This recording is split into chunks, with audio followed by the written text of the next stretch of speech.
The LASTOLITE silver and gold reflector is like any other reflector really.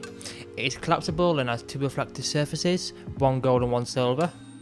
And when collapsed, the reflector shrinks down to half its full size, around 25 centimeters. But when open, it is around 50 centimeters. And did you make other sizes of this reflector, both smaller and bigger? The main reason to use a reflector, of course, would be to bounce a light source to fill in shadows and fill in dark areas of the subject. I've made a small scene which is naturally lit on the right side with daylight. As you can see, there's a shadow on the left side of the figure, and when using a reflector, the natural daylight can be bounced to fill this shadow. The gold side can also be used to create a warmer look, but this depends on what mood you want to create, and obviously of course the colour temperature of the source, so a tungsten light for example.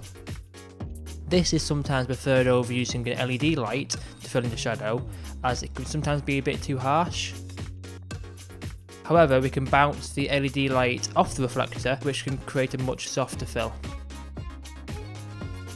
Also, we can use the LED light as the main source if there's no daylight, and we can use the reflector to bounce the light onto the other side of the figure.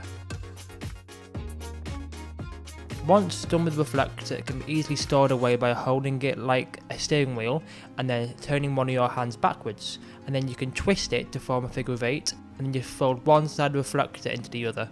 It can be fiddly at first, but you should get the hang of it eventually. It can then be stored away in its protective bag. Speaking of which, the protective bag should last a long time and keep the reflector safe. It's made out of a coated fabric type of material that feels like it should be slightly waterproof, so should keep the reflector safe when transporting in the rain, but I've never tried this really. The bag's got a zipper and also has a strap that you can use to store the reflector when it's in its bag.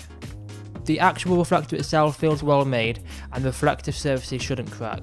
This could also probably stand some rain if left out to dry and could be wiped clean.